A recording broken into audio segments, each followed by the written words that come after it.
Okay, so today's topic is on landscape sketching.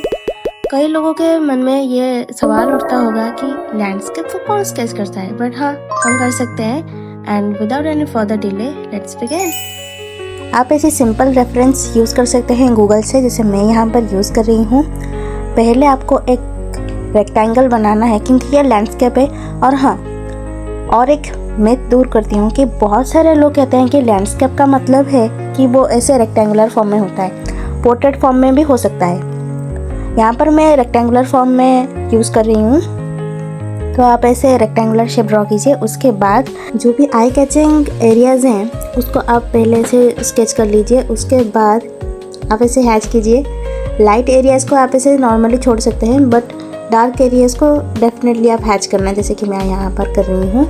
और ज़्यादा detail में मत घुसिए कि यहाँ पर ऐसे पहाड़ है, यहाँ पर ऐसे कर्व से ज़्यादा हैं और वहाँ पर घास फूस है। एक एक चीज़ों को ड्रॉ करने मत लग जाना, ऐसे ही सिंपल से स्केच कर लेना। Don't see the colours, see the values. Okay, so ये मत समझने लग जाना कि डार्क कलर है तो इसीलिए मैंने हैच कर लिया। डार्क कलर और डार्क वैल्यू में डिफरेंस होता है। डार्क कलर और डार्क वैल्यू, ये फिर क्या है?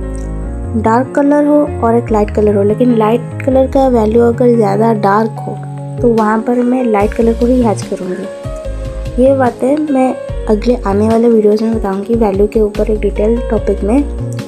लेकिन पहले यहाँ पर आप देखिए मैं कैसे रेफरेंस सिंपल यूज़ करके स्केच कर रही हूँ लैंडस्केप को। ज़्यादा सब्जेक्ट मैटर वाला लैंडस्केप रेफरेंस को मत लीजिए, जैसे कि एकदम भरा हुआ है, जैसे कि घर हो, नदी में मछली हो, उसके बाद घास फूस में फूल खिला हो। ये सब एट फर्स्ट नहीं लेना।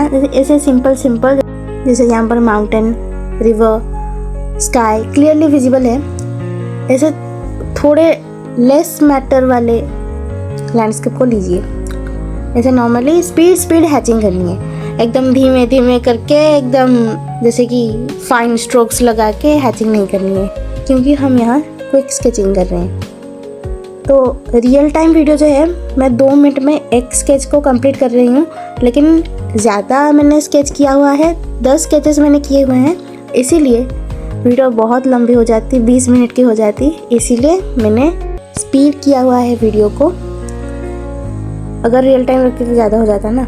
यहाँ पर जो बीच का जो पार्ट है वो क्लियरली विजिबल है, एकदम डार्क सा दिख रहा है। सो क्विकली मैं ऐसे ही हैचिंग कर रही हूँ। कई लैंडस्केप में ऐसे पेड़ पौधे ऐसे आएंगे, तो आप ऐसे आउटलाइन बना के डायरेक्ट मत कीजिए हैचिंग। आप ऐसे नॉर्मली ही ऐसे फ्लो में एक हैचिंग कर सकते हैं। कई एरियाज में थोड़े बहुत पेड़ होंगे तो उससे डिस्ट्रैक्ट मत होइए।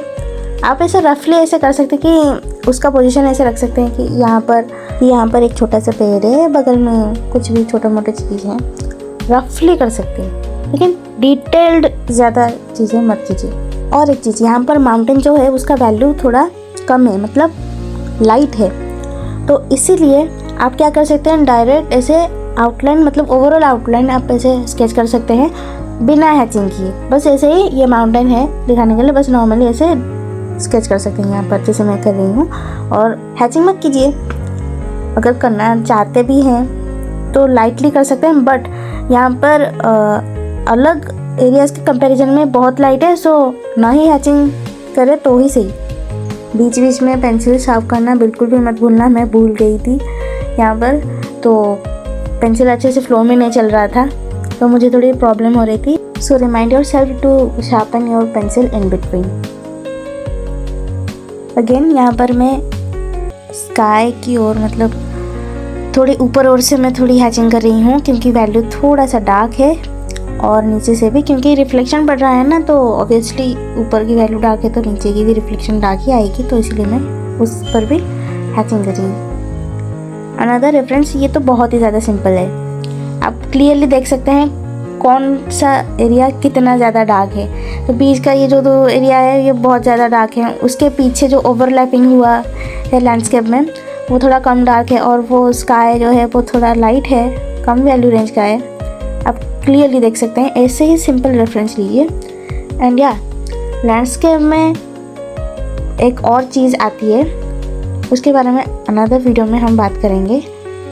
लैंडस्केप में जो पार्ट्स होती हैं, जैसे कि overlapping, volume, scale, perspective etcetera, इन्हीं 4 चीज़ों से ही लैंडस्केप बनता है। यहाँ पर ओवरलैपिंग जो है वो पीछे जो थोड़ी लाइट माउंटेन है, लाइट टाइप का, तो वो ओवरलैपिंग किया गया है, इसीलिए ब्लरी दिख रहा है। आने वाले वीडियोज़ में बातें करेंगे कैसे 4 चीज़ों से लैंडस्केप बनता है।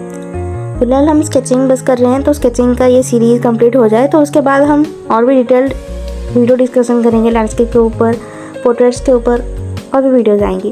तो यहाँ पर भी एक ओवरलैपिंग हुआ है, आप देख सकते हैं। ये जो डार्क चीज़ है बीच में, उसके पीछे जो है थोड़ी ब्लरी ब्लरी दिख रही है माउंटेन्स, एंड ग्रे स्टोन का है, तो ये भी ओवरलैपिंग की वजह से ही हुआ। ओवरलैपिंग का मतलब क्या है? ओवरलैपिंग मतलब है आगे एक चीज़ होती है, उसके पीछे एक चीज़ होती है, तो पीछे का जो चीज़ थोड़ा दूर में होती है, इसीलिए वो थोड़ा ब्लरी दिखता है, या फिर थोड़ी लाइटनेड होती है, या फिर थोड़ी डल सी होती है, ऐसी कुछ चीज़ें। यहाँ पर थोड़ी कंफ्यूज हो सकते हैं आप, क्योंकि यहाँ पर वैल्यू रेंज बहुत ज़्यादा लाइट है। तो ये देख सकते हैं यहाँ पर आसमान और पानी दोनों बहुत लाइट एंड है, और बस यही बोट और उसके नीचे के पार्ट वही बस डार्क वैल्यू की है, तो उसी को ही मैं हैचिंग कर रही हूँ। और हाँ, बोट को मैं पूरी तरह एक वैल्यू में आप रख सकते हैं, पर मैंने बस उसके डार्क एरिया को ही हैच किया है, क्योंकि रेफरेंस में ऐसा ही था। तो अगर आप ज़्यादा और सिंप्लीफाइड वे में हैच करना चाहते हैं तो आप क्या कर सकते हैं कि बस कम वैल्यूज़ में ही पूरे लैंडस्केप को आप कवर कर सकते हैं। नॉर्मली मैं यहाँ पर ट्राइपॉड ग्रिप में हैचिंग कर रही हूँ। जहाँ बड़े बड़े एरियाज आएंगे आप वहाँ पर ओवरहैंड ग्रिप यूज़ कर सकते हैं, ताकि आप डिटेल्स इग्नोर कर सकें। ओवरहैंड ग्रिप में बाय द वे बहुत मज़ा आता है करने में, क्योंकि उसको होल्ड करने में आपको फर्स्ट तकलीफ होगी, लेकिन जब आपका एकदम फ्लो बैठ जाएगा हाथ में तब बहुत मज़ा आएगा करने में। तो यहाँ पर भी मैंने स्काई के ऊपर और से थोड़ी बहुत हैचिंग कर ली है। अब मैं बोट को कर रही हूँ। ये वाले स्केच में थोड़ी और एलिमेंट्स हैं, जैसे कि घर। तो यहाँ पर मैं बस रफली घर को ऐसे ड्रॉ कर रही हूँ, एक एक उसकी बारीकी को नहीं ड्रॉ कर रही। यहाँ पर जो ट्री है कंफ्यूजन क्रिएट कर सकती है, तो मैंने एक एक उसके पत्ती को नहीं ड्रॉ किया, मैंने ओवरऑली उसको बस ऐसे ही रफली ड्रॉ कर लिया और रफली हैचिंग कर रही हूँ, ज़्यादा डिटेल्ड वे में नहीं। एक लाइन मैंने बार बार रट्टा मार लिया है। क्या है वो? कि डिटेल्स में स्केचिंग के वक्त मत घुसना। तो यहाँ पर जो छोटे छोटे बीच में जो पौधे हैं वो लाइन के ऊपर मैंने बस उसको ऐसे रफली ड्रॉ किया है। एक एक पौधे को मैंने बारीकी से नहीं ड्रॉ किया है।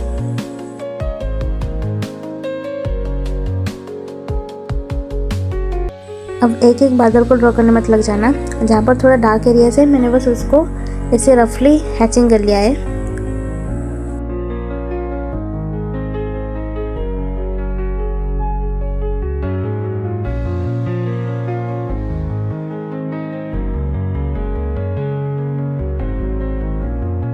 तो ये एक 1 पॉइंट पर्सपेक्टिव का व्यू है। जैसे कि मैंने पहले बताया था कि लैंडस्केप में पर्सपेक्टिव बहुत इंपॉर्टेंट रोल प्ले करता है।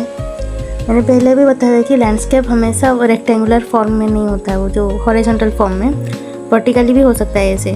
तो यहाँ पर ये पोर्ट्रेट व्यू टाइप का कुछ है। पहले मैं लाइंस यूज़ कर रही हूँ पोजीशन जज करने के लिए कि कौन सी चीज़ कहाँ पर किस तरीके से आ रही है। उसके बाद मैं नेक्स्ट स्टेप्स में जा रही हूँ। उसके बाद यहाँ पर मैंने एक मिस्टेक की हुई है, राइट साइड में जो ट्रीज़ हैं उसे मैंने ठीक से नहीं बनाया है।